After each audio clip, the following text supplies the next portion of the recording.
السلام علیکم ورحمۃ اللہ وبرکاتہ۔ اعوذ باللہ السمیع العلیم من الشیطان الرجیم۔ بسم اللہ الرحمن الرحیم۔ رب اشرح لی صدری ویسر لی امری واحلل عقدۃ من لسانی یفقهوا قولی۔ ربی زدنی علما نافعا ربی زدنی علما نافعا ربی زدنی علما نافعا۔ اللہم صل علی محمد النبی الامی وعلی آلہ وسلم تسلیما۔ آج کا ہمارا ٹاپک ہے سورہ یاسین کے فضائل و برکات۔ تو آئیے شروع کرتے ہیں۔ بسم اللہ الرحمن الرحیم۔ عطا بن ابی رباح رحمۃ اللہ علیہ کہتے ہیں کہ مجھے حضور اکرم صلی اللہ علیہ وسلم کا یہ ارشاد پہنچائے کہ جو شخص سورہ یاسین کو شروع دن میں پڑھے اس کی تمام دن کی حوائج پوری ہو جائے۔ احادیث میں سورہ یاسین شریف کے بہت سے فضائل وارد ہوئے ہیں۔ ایک روایت میں وارد ہوا ہے کہ ہر چیز کے لیے ایک دل ہوا کرتا ہے، قرآن شریف کا دل سورہ یاسین ہے۔ جو شخص سورہ یاسین پڑھتا ہے حق تعالی شانو اس کے لیے 10 قرآنوں کا ثواب لکھتا ہے۔ ایک روایت میں آیا ہے کہ حق تعالی شانو نے سورہ طٰہٰ اور سورہ یاسین کو آسمان و زمین کے پیدا کرنے سے 1000 برس پہلے پڑھا۔ جب فرشتوں نے سنا تو کہنے لگے، خوشحالی ہے اس امت کے لیے جن پر یہ قرآن اتارا جائے گا، اور خوشحالی ہے ان دلوں کے لیے جو اس کو اٹھائیں گے یعنی یاد کریں گے، اور خوشحالی ہے ان زبانوں کے لیے جو اس کو تلاوت کرے گی۔ ایک حدیث شریف میں ہے سورہ یاسین کو صرف اللہ کی رضا کے واسطے پڑھے اس کے پہلے سب گناہ معاف ہو جاتے ہیں، پس اس سورہ کو اپنے مردوں پر پڑھا کرو۔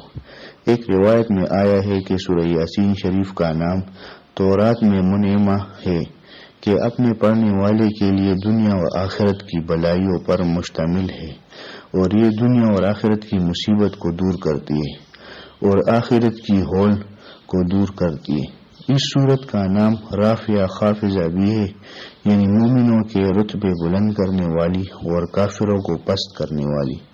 ایک روایت میں ہے کہ حضور اکرم صلی اللہ علیہ وسلم نے ارشاد فرمایا کہ میرا دل چاہتا ہے کہ سورہ یاسین شریف میرے ہر امتی کے دل میں ہو۔ ایک روایت میں ہے کہ جس نے سورہ یاسین کو ہر رات میں پڑھا پھر مر گیا تو شہید مرا۔ ایک روایت میں ہے کہ جو سورہ یاسین کو پڑھتا ہے اس کی مغفرت کی جاتی ہے، اور جو بھوک کی حالت میں پڑھتا ہے وہ سیر ہو جاتے ہے، اور جو راستہ گم ہو جانے کی وجہ سے پڑھتا ہے وہ راستہ پا لیتا ہے، اور جو شخص جانور کے گم ہو جانے کی وجہ سے پڑھتا ہے وہ پا لیتا ہے، اور جو ایسی حالت میں پڑھے کہ کانا کم ہو جانے کا خوف ہو تو وہ کانا کافی ہو جاتے ہے، اور جو ایسے شخص کے پاس پڑھے جو نزع میں ہو تو اس پر نزع میں آسانی ہو جاتی ہے، اور جو ایسی عورت پر پڑھے جس کے بچہ ہونے میں دشواری ہو رہی ہو اس کے لیے بچہ جننے میں سہولت ہوتی ہے۔ مقری رحمۃ اللہ علیہ کہتے ہیں کہ جب بادشاہ یا دشمن کا خوف ہو اور اس کے لیے سورہ یاسین پڑھے تو وہ خوف جاتا رہتا ہے۔ ایک روایت میں آتا ہے کہ جس نے سورہ یاسین اور والصافات جمعہ کے دن پڑھی اور پھر اللہ سے دعا کی اس کی دعا پوری ہوتی ہے۔